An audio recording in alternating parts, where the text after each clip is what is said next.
আমরা দুই বন্ধু আছিলাম, ছোটকাল থেকেই একসঙ্গে লেখাপড়া করছি। হয়তো এক ক্লাসে আসছিলাম।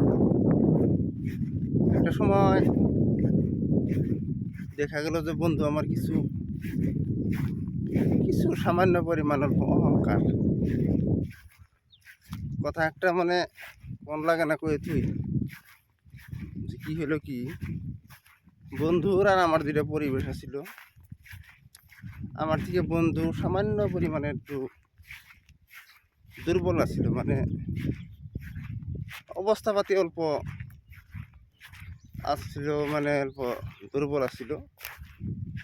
তো বন্ধু হয়তো আগের দিনে মানে সোনের যে ঘোরা ছিল, এখনকার মানুষ ওইগুলো জানবো না, বুঝবো না। সোনের ঘোরা ছিল বন্ধুর, হয়তো মাঝে সময় পানিও পড়ছে। আর মূল কথা হলো কি, বন্ধু আমার কিছু পরিমাণে অহংকারী হয়ে গেল। তো যাই হোক, একসাথে চলাফেরা করলাম, করার পরে আল্লাহ রহমতে বন্ধুর একটা ভালো ইনকামের রাস্তা বাইরে হইল। মোটামুটি চাকরি বলেই কইতে পারেন, চাকরি হইল। তখন হয়তো বন্ধুর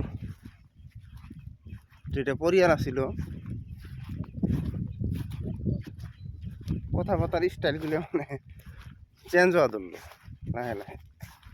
আমার এক নম্বর বন্ধুই আছিল, কথাবার্তার স্টাইলগুলো চেঞ্জ হওয়া ধরলো লাহে লাহে। বন্ধুর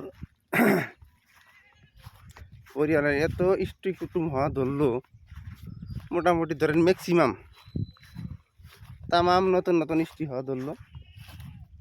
হয়তো আমরা যে প্রকৃত বন্ধু আছিলাম, একসাথে থাকছি, পর্বে করে 200 টাকাও আমার কাছ থেকে হয়তো ধারে নিছে। বন্ধু আর বন্ধু করে মানে কইবার চায় না। হয়তো পরাবাতির খাতিরে 10 জন অল্প সেপারেট হয়ে গেলাম। তারপরে আজকে আমার বন্ধু দুনিয়ায় নাই, হয়তো বন্ধুর বাড়িতেও মানুষ আহা যাহা নাই। প্রকৃত বন্ধু তার মানে কীভাবে তৈরি করা যায়, এটাই মানে আপনাদের কাছে একটা মানে কমেন্ট চাইছি, কমেন্টটা করে জানাবেন বন্ধু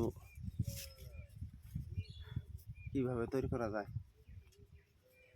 তো বন্ধু হয়তো দুনিয়ায় নাই এখন, বন্ধুরে যেন আল্লাহর কাছে দোয়া করি, আল্লাহ তুমি যদি বেহেশতে নেওয়া সম্ভব হয় তো বন্ধুরে বেহেশতে দিও।